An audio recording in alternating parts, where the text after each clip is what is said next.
শ্রীমদ্ ভাগবতম দ্বিতীয় স্কন্ধ 15 অধ্যায়, শ্লোক হচ্ছে 40।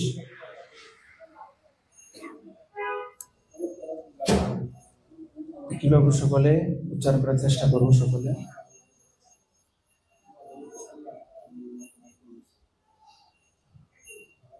পীতাংশুকে পীতি নিতম্বনি বিরুস্ফুরন্তা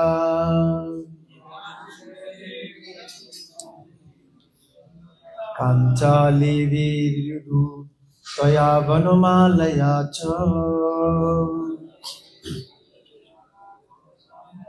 ফল্গু প্রকোষ্ঠ পলয়ং বিনতা সুতাংশে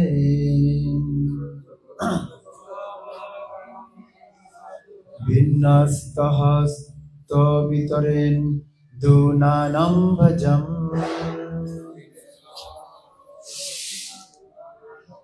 পীতাংশুকে পীতি নিতম বিস্মরন্তা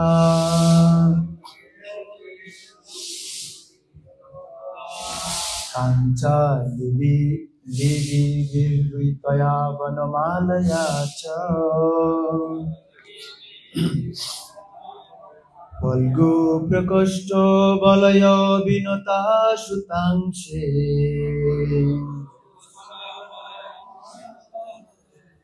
বিন্যস্ত হস্তমিতরেণ দুনাম ভজম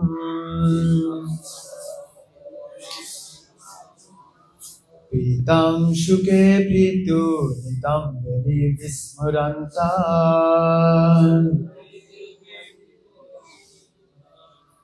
কাঞ্চালি বিরুতয়া বনমালয়া চ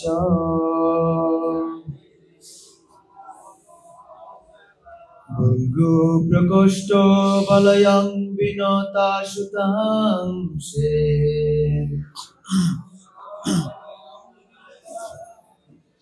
বিন্যস্তহস্ত বিতরেণ দুনাম ভজম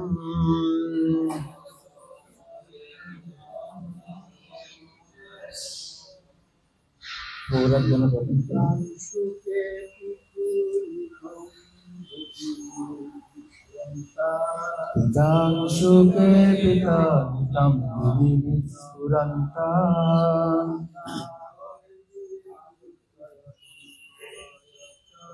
কাঞ্চালি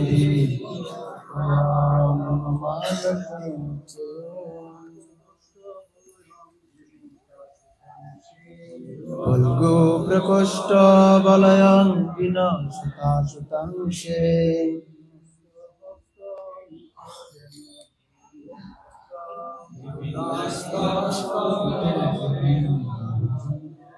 মাতাজিরা কেউ একজন বলেন।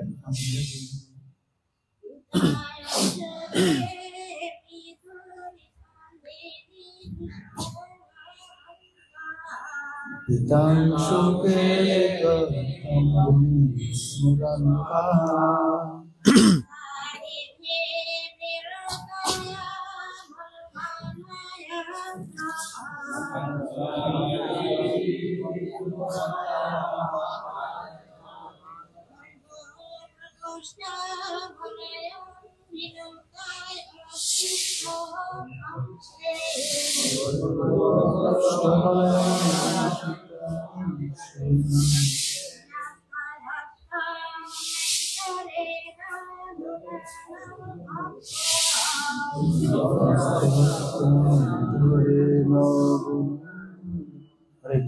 পীতাংশুকে পীতা বসন পরিহিত ঋতু নিতম্বিনী তার বিশাল নিতম্বে বিস্ফুরন্তা উজ্জ্বল রূপে শোভমান কাঞ্চা মেঘলার দ্বারা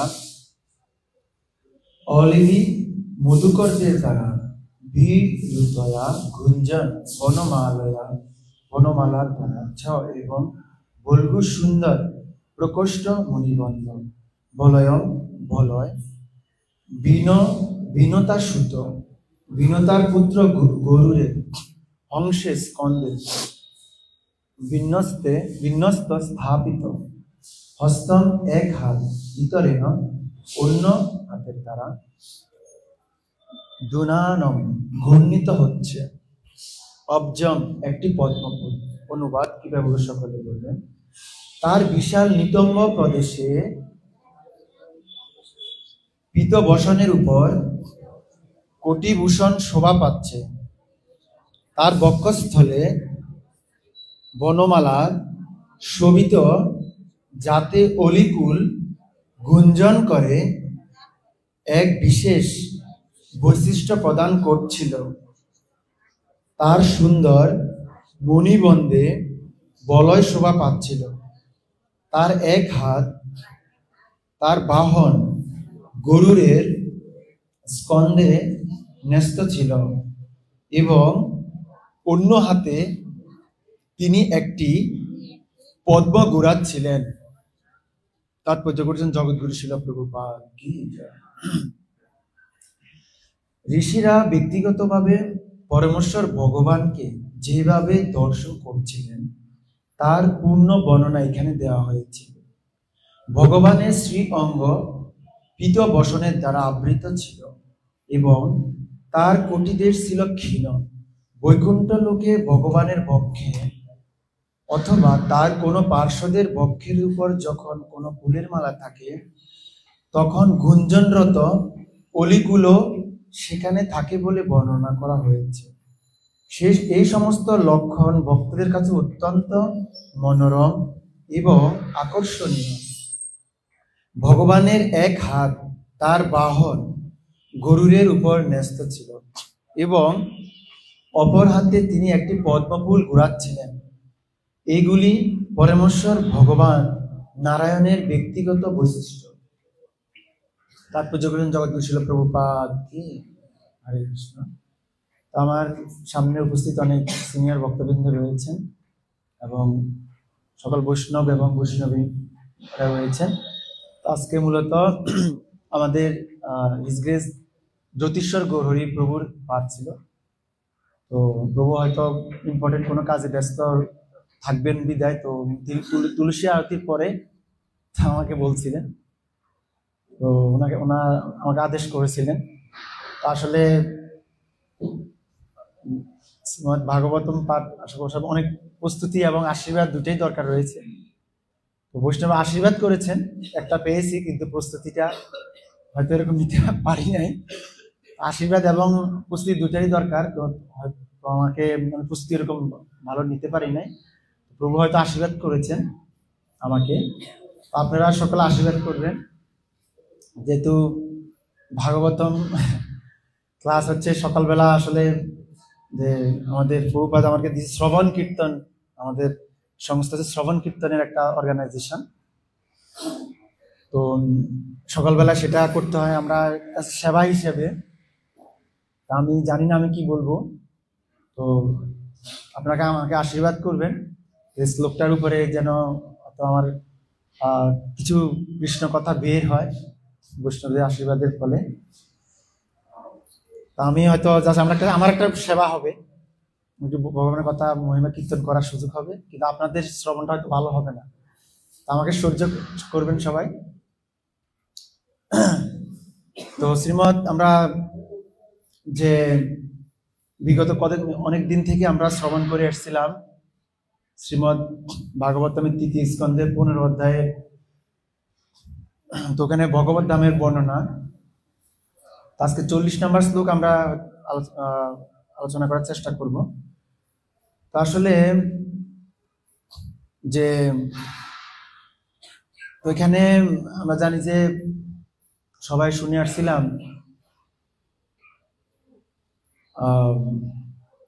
যখন জয় বিজয় তারা দুজনে অভিশাপ প্রাপ্ত হয়েছিলেন চতুষ্কুমারের দ্বারা। তো ঠিক সেই সময় ভগবান চিন্তা করছেন যে না, আমার এই সময় হয়তো যাওয়া দরকার। উনি ওখানে লক্ষ্মী দেবী সহ ওখানে উপস্থিত হয়েছিলেন। তো এই সময় কিন্তু তারা, আপনারা শুনেছিলেন আগের শ্লোকগুলাতে যে ওরা অভিশাপ প্রাপ্ত হয়েছিলেন, তাদের কাছে ওনারা ক্ষমা চাচ্ছিলেন। তো তখন এখানে এরপর একটা পর্যায়ে কি ভগবান যে ওনার রূপ গুণের মহিমা বলা হচ্ছিল। তো গত ক্লাসে আমি শুনেছিলাম, এখানে দেখেছি তাৎপর্যে ভগবানের যে ওনার গুণের যে ভক্তের কি ভগবানের কি গুণ বা মহিমা সে সম্পর্কে বলছিলেন। আজকে দেখছি, আজকে তাৎপর্যতে আমি যেটা দেখেছি যে ভগবান কি যে রূপ ধারণ, ওনার যে রূপ নারায়ণ, ভগবান নারায়ণ উনি এখানে কিভাবে এসেছিলেন, তো ওনার রূপের কথা এখানে বলছিলেন। হ্যাঁ, তো ওনার রূপের কথা বলছিলেন এবং সে সাথে যে এই সমস্ত ভক্তরা বলছে ভগবানের এই সমস্ত লক্ষণ এবং ভক্তদের কাছে অত্যন্ত মনোরম এবং আকর্ষণীয়। হ্যাঁ, তো ভগবান যে কোনো রূপ, যে কোনো লীলা যাই করেন না কেন সেটা অতি মনোরম এবং আকর্ষণীয়। তো এগুলি হচ্ছে পরমেশ্বর ভগবান নারায়ণের ব্যক্তিগত বৈশিষ্ট্য। তো ভগবান নারায়ণের ওনার রূপ, যে ওনার ওই সময় ভগবান কি রূপ ধারণ করে ওই জায়গায় উপস্থিত ছিলেন, এই বিষয়ে এখানে আজকের মূলত হচ্ছে বিষয়টা এটাই দেখলাম যে ওনার এক হচ্ছে ওনার রূপ, আর একটা হচ্ছে কি ওনার রূপ এই দেখে ভক্তরা অনেক মনোরম এবং আকর্ষণীয় অনুভব করেন। তো শ্রীল কৃষ্ণদাস কবিরাজ গোস্বামী এতে বলছেন যে কৃষ্ণ তুল্য ভাগবত বিভু সবাশ্রয়, প্রতি শ্লোকে প্রতি অক্ষরে নানা অর্থ হয়। কৃষ্ণদাস কবিরাজ গোস্বামী মহারাজ চৈতন্য চরিতামৃতে উনি বলছেন, তো ভগবানের কৃষ্ণতুল্য যে ভগবান এবং ভগবানের শাস্ত্র ভাগবতম, তো বলছে কি ভগবান তুল্য ওনার যে ভাগবতম রয়েছে, যে ওনার বিভু, যে ওনার মহিমা, ওনার সর্বাশ্রয়, প্রতি শ্লোকে প্রতি অক্ষরে নানা কথা বলে। তো আসলে অনেক কিছু ভাগবতম অনেক কথাই বলে, আমি কতটুকু আর আমরা হৃদয়ঙ্গম করতে পারবো। হ্যাঁ, তো আসলে যখন শ্রীমৎ ভাগবতম যে ছিল সুখদেব গোস্বামী যখন উনি ব্যাসদেবের কাছ থেকে উনি শ্রবণ করেছিলেন, তো ওনার যে পরীক্ষা বা ওনার টেস্ট নেওয়ার জন্য ওনাকে প্রেরণ করা হয়েছিল কার কাছে? জনক রাজার কাছে। হ্যাঁ, জনক রাজার কাছে পাঠানো হয়েছিল। জনক রাজার কাছে পাঠানো হয়েছে যে ঠিক আছে, উনি ভাগবতম উনি ব্যাসদেবের কাছে শ্রবণ করেছিলেন, তো উনি এই জগতে যখন ভাগবত বলবেন, তো উনি এই জগতে বলবেন ওনার যে যোগ্যতা বা কোয়ালিটি সেটা পরীক্ষা করার জন্য উনি জনক রাজার কাছে যান। আমরা সকলে জানি যে, তো ওই সময় আমি দেখি যে ওনারা প্রথমে যে ওনার যে পরীক্ষাটা ছিল কি, উনি যখন মেসেজ দিয়েছিলেন জনক রাজার কাছে যে এরকম ব্যাসদেব কর্তৃক কে সুখদেব গোস্বামী এসেছিলেন, তো ওনার কাছে কি পরীক্ষা দিবে, তো ওনাকে কিছু করেন নাই। প্রথম 3 দিন উনি রাজদ্বারে কি দাঁড়িয়েছিলেন, তো ওখানে 3 দিন দাঁড়িয়েছিলেন। তো প্রথমবারে দেখতে পেলেন যে কি ওনার যে 3 দিন পরে তখন রাজা দেখছেন যে না ওনার কোনো ফিলিংস নেই, ওনার কোনো যে না আমি একটা লোক যে রাজ দরবারে এখানে আসলাম, যে আমাকে কেউ রিসিভ করতে আসলো না, রাজাও আসলো না। তো এটার মধ্যে ওনার প্রথম পরীক্ষাটা হয়ে গেল যে না ওনার ভিতরে যে বিনয়ী এবং যে টলারেন্স যে পাওয়ারটা, সেটা ওনার প্রথমে কি হয়ে গেল, পরীক্ষা হয়ে গেল। 3 দিন ওনাকে কেউ রিসিভ করতে আসলো। পরের দিন দেখলো যে ওনাকে পরবর্তীতে ঢাক ঢোল বাজিয়ে ওনাকে রিসিভ করে রাজ দরবারে নিয়ে গেল। তার পরবর্তীতে ওনাকে আরো অনেকগুলো টেস্ট প্রদান করছিল, যে আমরা সকলে জানি যে এটা হচ্ছে ওনাকে এরকম একটা দুধের গ্লাস দেওয়া হয়েছিল।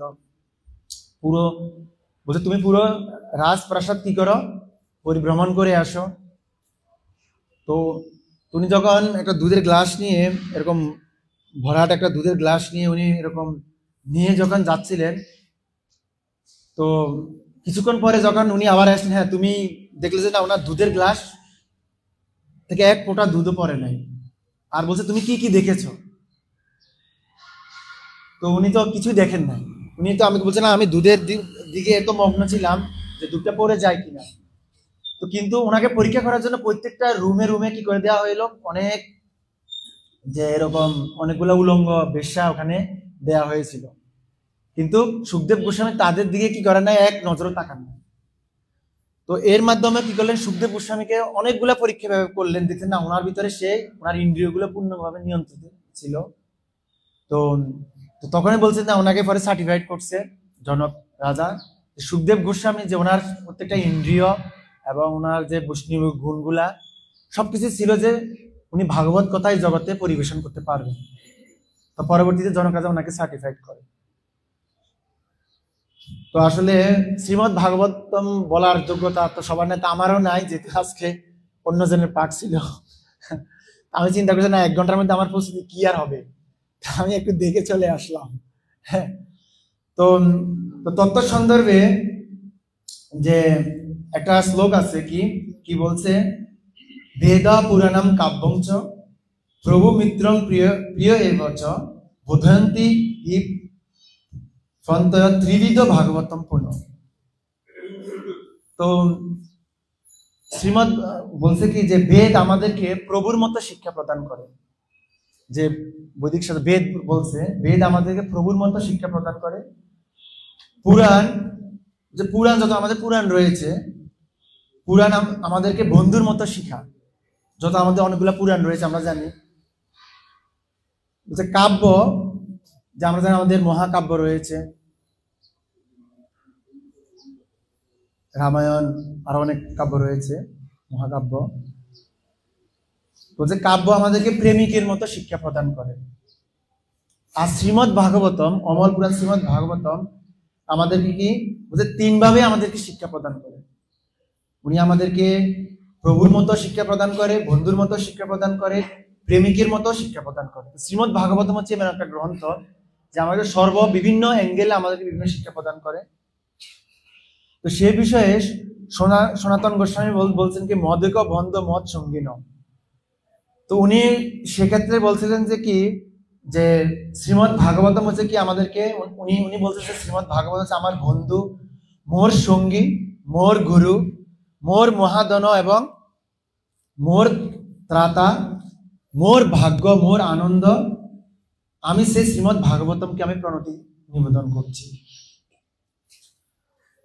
তো শ্রীমদ ভাগবতমের আরেকটা শ্লোক রয়েছে কি, যে প্রতিদিন বলতে সূর্য উদিত হয় এবং অস্ত যায়। তো সেই সাথে সাথে কি হয়, যে আমাদের যে সূর্য প্রতিদিন উঠে এবং অস্ত যায়, সেই সাথে সাথে আমাদের কি করে, আমাদের আয়ুটা হরণ হয়ে যায়। প্রতি মুহূর্তে আমাদের কি হচ্ছে, আয়ু হরণ হয়ে যাচ্ছে। তো সেই ক্ষেত্রে শ্রীমদ ভাগবতম যারা শ্রবণ কীর্তন করে, তাহলে কি হয় না, তাদের আয়ু আর হরণ হয় না। তো সেজন্যই যে শ্রীমদ ভাগবতের মাহাত্ম্য অনেক অপরিসীম, যেটা আমাদের প্রতিদিন আমরা শ্রবণ কীর্তন করছি। আশা করি আমাদের ভক্তদের কি যে আমাদের আয়ু কি হবে না, হরণ হবে না।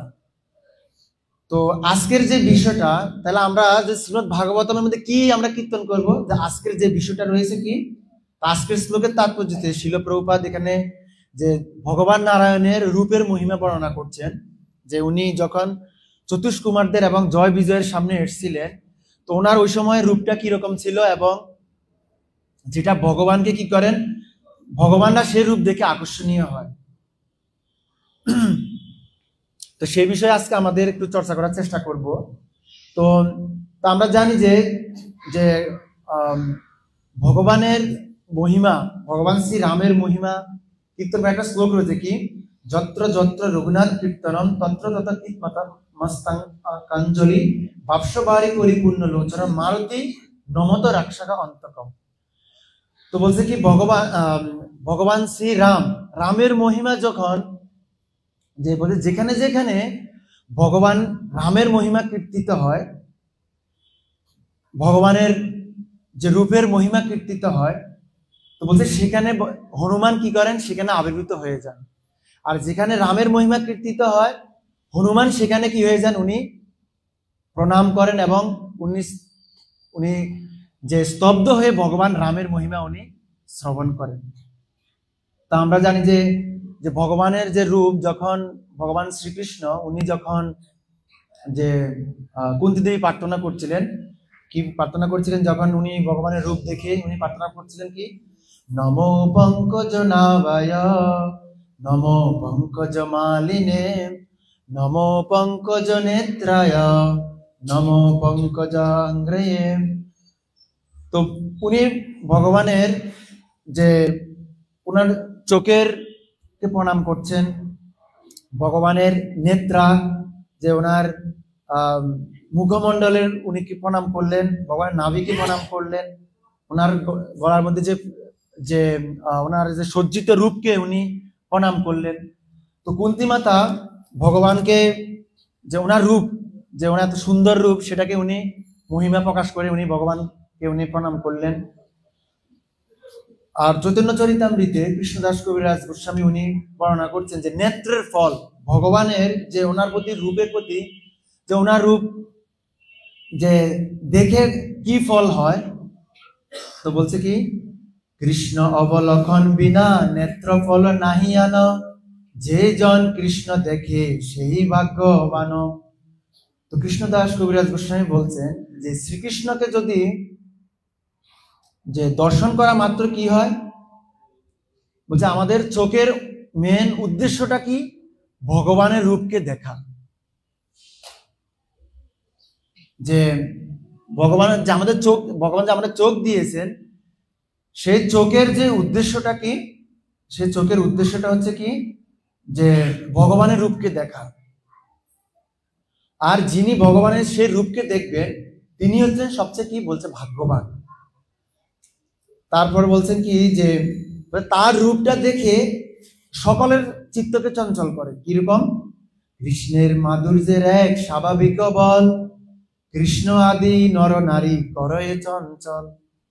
তো ভগবানের রূপ এবং মাধুর্যটা যদি আমরা যদি দেখি তাহলে কি হবে, বলছে নর এবং নারী সকলের চিত্তকে কি করে, চঞ্চল করে। কিরকম, যে আমরা দেখতে পাই যে যেমন রামায়ণে শূর্পণখা উনি যে কাকে দেখেছিলেন, হ্যাঁ,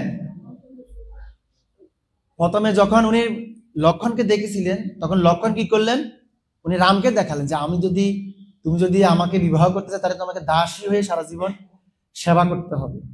তো উনি রামকে দেখিয়ে দিলেন, রামের রূপকে দেখে উনি কি হয়ে গেলেন, মোহিত হয়ে গেলেন। তো পরবর্তীতে যাকে নিয়ে হোক, যেহেতু ভগবানের একটা অন্য একটা ওনার ইচ্ছা ছিল যে এক পত্নী গ্রহণ করবেন, পরবর্তীতে কি হয় যে ওনার লক্ষণে ওনার নাক কেটে দেয়।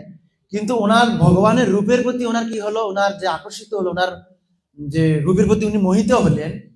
পরবর্তীতে আমরা দেখি উনি পরবর্তী কে হয়ে আসে, শূর্পণখা দাপর যোগে কে হয়ে আসেন, হ্যাঁ, কুব্জা হয়ে আসেন। হ্যাঁ, কুব্জা হয়ে আসেন। তো সেখানে কিন্তু তার যে আগে একটা ডিজায়ার ছিল সেটা ভগবানে কি করেন, সেটা উনি পরবর্তী কুব্জা হয়ে, তখন কুব্জা ভগবানের কি শরীরের মধ্যে চন্দন দিয়ে কৃষ্ণকে কি করেন, চন্দন মেখে দেন এবং পরবর্তীতে কৃষ্ণের সেবা করার সৌভাগ্য লাভ করেন। তো ভগবানের রূপকে দেখে বলছে নর নারী সকলের চিত্তকে কি করেন, চঞ্চল করে। যেটা শূর্পণখা, যদিও সে ছিল একজন রাক্ষসীর কি করেন, মোহিত করেন। তারপরে আরো দেখতে পাই যে দণ্ডকারণ্যে যখন ভগবান রামচন্দ্র উনি যখন ওখানে যান, রাম লক্ষণ সীতা যখন যান, তখন আমরা দেখতে পাই যে কি সকল ঋষিরা কি হয়ে যায়, ভগবানের রূপ দেখে মোহিত হন। তখন কি তারা কি প্রার্থনা করে, তারা ভগবান রামকে প্রার্থনা করেন যে ওনার পত্নী হওয়ার জন্য, ওনার মাধুর্য রস আস্বাদন করার জন্য ওনার কাছে ওনাদের ডিজায়ারটা, উনি বাসনাটা উনি যে আমার যে হে প্রভু আমরা আপনার পত্নী হতে চাই। তো তখন ভগবান বলছে যে এই ত্রেতা জগতে আমি এক পত্নী গ্রহণ করেছি, সেটা তোমরা দাপর যুগে বৃন্দাবনে জন্মগ্রহণ করো।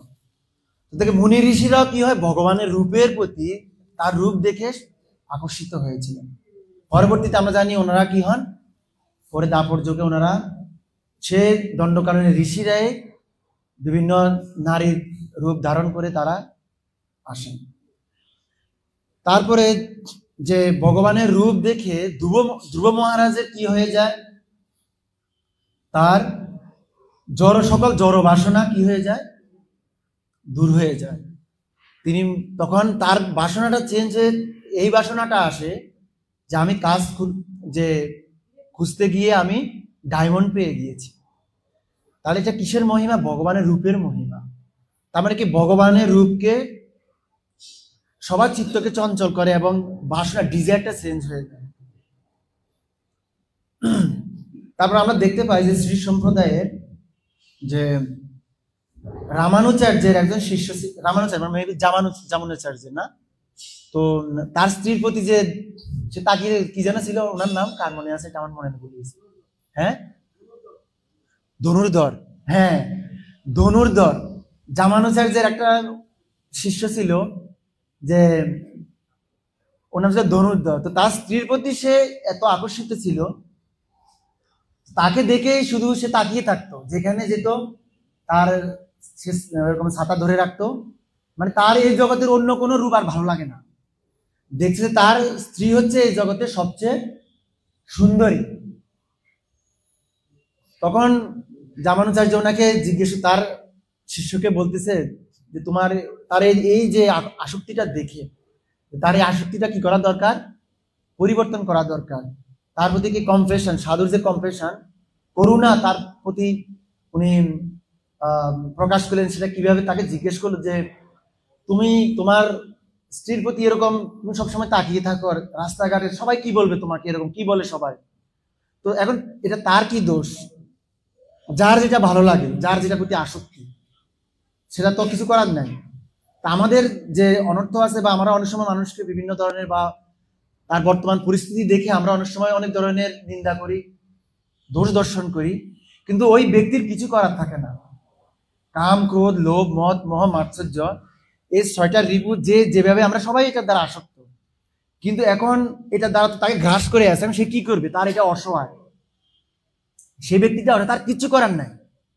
সে এটা থেকে যে কেউ যতক্ষণ পর্যন্ত তাকে এখান থেকে উঠিয়ে নিয়ে আসে, কোনো সাধুর করুণা না হয় বা ভগবানের সরাসরি করুণা না হয়, কেউ সে একেবারে টোটালি সেখানে কি অসহায় থাকে, কিছু করার থাকে না। তো তখন সে এই কাজটা করতে প্রবৃত্ত হয়। তো ধনুর্ধর সেই তার স্ত্রীর প্রতি এই রূপটা তার ভালো লাগছে, তখন তো বলছে তোমাকে এর থেকেও যদি আরো বড় এক শ্রেষ্ঠ একটা সুন্দর রূপ আমি তোমাকে দেখাতে পারি, তাহলে তুমি কি সেখান থেকে তোমার এই আসক্তিটা কি দূর হবে? তো বলছে হ্যাঁ, যদি এর থেকে আরো শ্রেষ্ঠ কিছু থাকে তাহলে আমি অবশ্যই সেটা আমি দেখব। তখন সে ভগবানের কাছে প্রার্থনা করে, রঙ্গনাথজির কাছে, ভগবানের যে বিষ্ণু রয়েছেন শ্রীরঙ্গমে, তো ওখানে ভগবানের কাছে প্রার্থনা করে যে হে প্রভু, তো আমার এই শিষ্যকে তুমি কৃপা করো, তোমার রূপ এমন ভাবে তার কাছে প্রকাশ করো যেন তার যে জড় বাসনাটা আছে সেটা যেন পরিবর্তন হয়। তো সাধুর আসলে কাজটা হচ্ছে এটাই। রিয়েল সাধুরা কারো নিন্দা করেন না এবং তার দোষ দর্শন করেন না। সেটা কি করেন? তার জন্য ভগবানের কাছে প্রার্থনা করে যেন তার ওই বর্তমান পরিস্থিতি থেকে সে যেন উত্তরণ করতে পারে। এটা হচ্ছে সাধুর মেন কাজ। তো তখন জামানুচার্য কি করেন? প্রার্থনা করেন। তখন একদিন তাকে ভগবানের কাছে নিয়ে আসেন, আর ভগবান তাকে তার এত সুন্দর রূপ তাকে দর্শন করান, সাথে সাথে কি হয়ে যায়? জামানুচার্যের সেই ধনুর্ধরের সেই বাসনাটা কি হয়ে যায়? শ্রী শ্রী রাধা গোবিন্দ জগন্নাথ বলদেব সুভদ্রা মহারানী কি জয়, জগৎগুরু শিল প্রভুপাদ কি জয়। তো তার এই রূপটা দেখে ধনুর্ধরের তখন তার হার্ট ট্রান্সফরমেশন হয়, হৃদয়ে পরিবর্তন হয়। তো ভগবানের রূপ হচ্ছে সেরকম একটা মহিমান্বিত, যেটা দেখে কি যে ধনুর্ধরের তার রূপ পরিবর্তন হয়ে, তার চেতনা পরিবর্তন হয়ে যায়। তারপরে এছাড়া আমরা দেখতে পাই যে কৃষ্ণ স্বয়ং উনিও তার রূপ দেখে কি হয়ে যান? মোহিত হন। আমরা একটা লীলা দেখতে পাই যে কৃষ্ণ যখন ওনার যে এরকম বৃন্দাবনে একটা যে বনে যান, তখন জলের মধ্যে এরকম যমুনার জলের মধ্যে ওনার রূপের দিকে দেখতেছে যে ওনার রূপ দেখে উনি মোহিত হয়ে আছে। তো ভগবান শ্রীকৃষ্ণ তার রূপ এত সুন্দর, সেটা দেখে উনি নিজে মোহিত হয়ে যান। তারপর আমরা দেখতে পাই যে মহাভারতের যুদ্ধে যে কৃষ্ণের যে রূপ, যখন যুদ্ধ হচ্ছিল তখন পার্থসারথী অর্জুন তো কি মারতে, উনি সে সময় বিপক্ষের যে কৌরবদের বিপক্ষে যুদ্ধ করছিলেন। তো সে সময় কৃষ্ণের এত সুন্দর রূপ, সেটা দেখে বিপক্ষের দলে যে সেনারা ছিল তারা দেখে কি ভগবানের যে চুলের যে চুল দেখে, তার ফেস দেখে তারা মোহিত হয়ে যেত। এবং তারা যুদ্ধ করার বাসনাটা তারা ভুলে যেত, তারা আর যুদ্ধ করতো না। তখন সে সময় আর অর্জুন কি করতো, তখন তীর মেরে তাদেরকে হত্যা করে ফেলতো। তার মানে কি ভগবানের যে রূপ এত আকর্ষিত যে শত্রু পর্যন্ত কি হয়ে যায়, আকর্ষিত হয়ে যায়। তো এছাড়াও আরো শাস্ত্রে অনেকগুলো ইয়ে রয়েছে।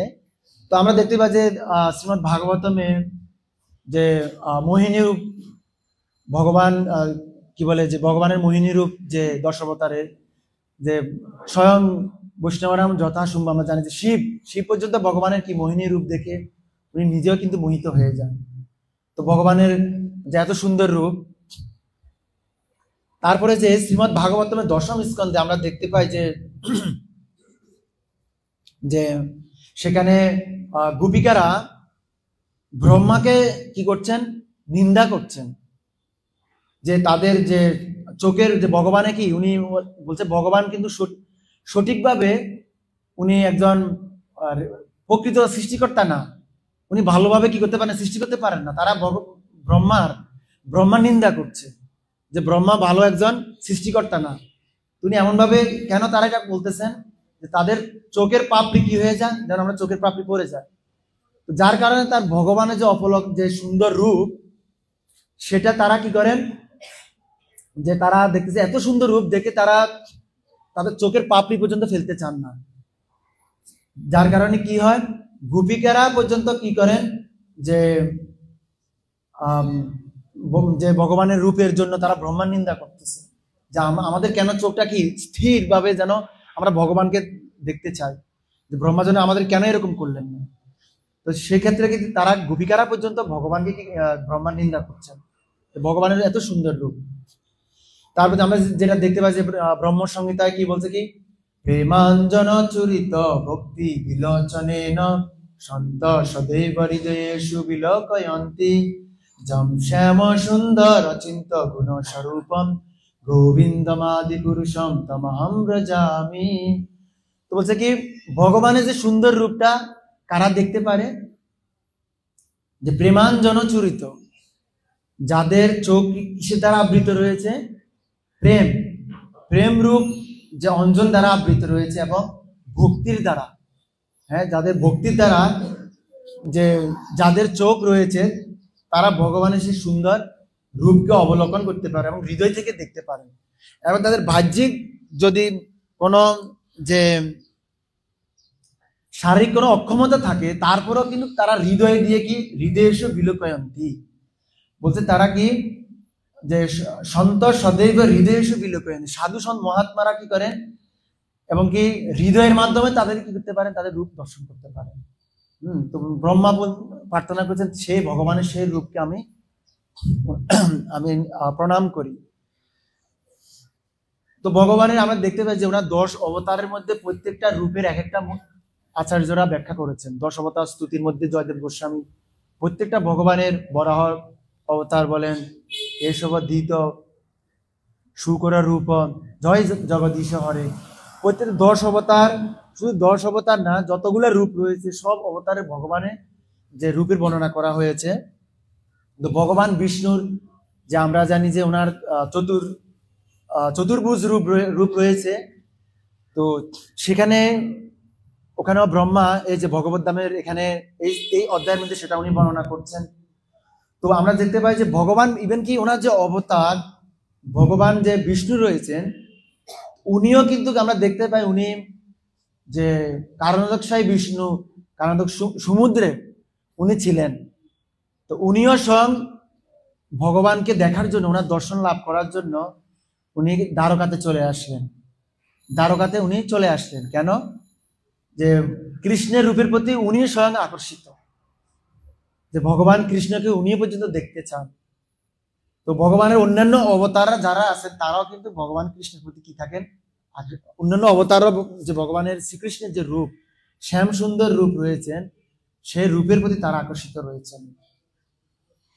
তো মহাপ্রভুর প্রতি মহাপ্রভু যখন রামায়ণদের সাথে কি হচ্ছেন, এরকম আলোচনা চলছিল, তখন সেখানে কি বলছেন, যদ্যপি কৃষ্ণ সৌন্দর্য মাধুর্য মাধুর্যের তুর্য, ব্রজদেবীর সঙ্গে তার বারয়ে মাধুর্য। তো ভগবানের যে, তো বলছে কি ভগবানের রূপটা সুন্দর থেকে আরো সুন্দর কখন হয়, কখন হয়? তো বলছে কি উনি যখন ব্রজ গোপিকাদের সাথে বা ওনার যে ব্রজ গোপিকারা আছে, গোপিকারা রয়েছেন, তো বলছে কি তাদের সাথে থাকলে কি হয়, ওনার যে ওনার সেই রূপটা আরো কি হয়ে যায়, তার রূপের মাধুর্যটা আরো বৃদ্ধি পায়। যে যখন উনি ভক্তের সাথে থাকেন, ভগবানের সে মাধুর্যটা, ভগবানের যে রস, যে রূপ, সেটা কি হয়ে যায়, সেটা আরো ব্রজ দেবীর সঙ্গে তার বারোয় মাধুর্য, তার মাধুর্যটা কি হয়, আরো বেড়ে যায়। তো তো সেজন্য ভগবানের যে রূপ, যে চিন্ময় রূপ, সেটা দেখে জড়বাদীরা, ব্রহ্মবাদীরা, মায়াবাদীরা সবাই কিন্তু আকর্ষিত হয়। তো যখন চৈতন্য মহাপ্রভু উনি যখন যে হরিজন ভ্রমণ করছিলেন, তো তখন দেখতে পাই যে মায়াবাদীরা পর্যন্ত কি হলেন, যে চৈতন্য মহাপ্রভুর যখন উনি দেখছেন, যখন উনি বুদ্ধবাদীর মায়াবাদী সন্ন্যাসীরা ছিলেন 60,000, উনি যখন নিচে গিয়ে বসলেন, তো মহাপ্রভুর রূপ, এত সুন্দর রূপ উনি যখন প্রকাশ করলেন, তার যে সুন্দর রূপটা, তো সেটা দেখে ওখানে যে যারা ছিলেন, যে মায়াবাদী যে যারা ছিল, সন্ন্যাসীরা ছিলেন, তারা চৈতন্য মহাপ্রভুর যে রূপটা দেখে তারা কিন্তু আকর্ষিত হয়েছিলেন। তো ওনারা তখন বলতেন না উনি হচ্ছেন কি, বলছে উনি সাধারণ কোনো ব্যক্তি না, উনি হচ্ছেন কি না স্বয়ং নারায়ণ। তারা স্বয়ং নারায়ণ রূপ বলে তারা মহাপ্রভুকে ওনারা বলছিলেন। তারপরে আমরা দেখতে পাই যে শুরুতে চতুষ্কুমার, ওনারা কিন্তু ব্রহ্মবাদী ছিলেন। তো ব্রহ্মবাদীরা জানি ভগবানের যে চরণের তুলসী যখন আঘ্রাণ করেন, ওনারা কি হলেন, যে ব্রহ্মবাদী থেকে ওনার সবিশেষবাদী হলেন। তার মানে কি, যে ভগবানের ওনার যে ভক্তির মহিমা বা ওনার রূপের মহিমা বা ওনার যে মহিমা, সেটা কিন্তু কি আপনার রূপের মধ্যে, ভগবানের রূপের মধ্যে ওনার সেবা করার মাধ্যমে সেটা প্রকাশিত হয়। তো সেটা আমরা দেখতে পাই সমস্ত শাস্ত্র পুরাণ আদির মধ্যে, আমরা সেটা দেখতে পাই। তো ভগবানের যে রূপ, লীলা, গুণ সবকিছুই কি অপাকৃত, যেটা দেখে এই জগতে সবকিছু, যেটা ওনার নামের মাধ্যমে আমরা দেখতে পাই যে সকলেই আকর্ষিত হয়, যে যার নাম হচ্ছে কৃষ্ণ। তো ওনার এইরকম একজন ব্যক্তির সেবা করার ফলে কি যে মহিমাটা, সেটা আমরা তার সেবা করার ফলে কি হয়, আমি গতকালকেও আমাদের গত 2 দিন থেকে আমরা দেখতে পাই যে আমাদের মন্দিরে যে আমি গতকালকেও সেটা বলছিলাম, সেটা হচ্ছে কি আমাদের ইস্কন, স্বামীবাগ ইস্কন মন্দিরে কিছু 2টা গাভী ছিল। তো সেখানে দেখতে পাই যে 2টা গাভী অনেকদিন থেকে আমাদের জগন্নাথ বলদেব সুবিধার সেবা করে, কিভাবে সেবা করছিল, তারা প্রতিদিন দুধ দিত, সেই দুধ জগন্নাথ বলদেবকে বা ভগবানকে দেয়া হতো। তো ভগবানের সেবা করার ফলে দেখেন, আমরা দেখতে পাই ওরা কিন্তু কোনো কি মানুষও দেখে না, কিন্তু শুধু ভগবানের কি প্রতিদিন সেবা করতে, কিভাবে দুধ প্রদান করার মাধ্যমে।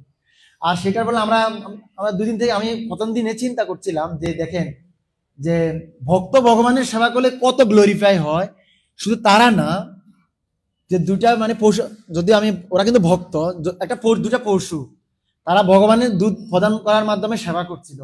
আর ভক্তরা সকাল থেকে শুরু করে ভোর 4টা থেকে শুরু করে রাত 12টা পর্যন্ত ওখানে কি প্রায় 100 ভক্ত তাদের পিছনে লেগেই ছিল। কি জন্য? তারা ভগবানের একটু সেবা করছিল, কি দুধ প্রদান করেছিল। সেটা দেখে ভক্তরা সকালবেলা মঙ্গল আরতির সময় তাদের জন্য প্রার্থনা করেছিল, তারা যেন যে ভগবানের নিত্য সেবায় যুক্ত হয়। তারা তো সেবা তো ছিলই, তারা যেন ভগবান নিত্য সেবায় যুক্ত হতে পারে। তারা কি করলেন, ভক্তরা সকালবেলা থেকে তারা প্রার্থনা করছিল। আমি দেখতে পেলাম সকালবেলা প্রসাদের সময় তখনও প্রার্থনা করেছিল, দুপুর বেলা প্রসাদের সময় তখনও প্রার্থনা করেছিল।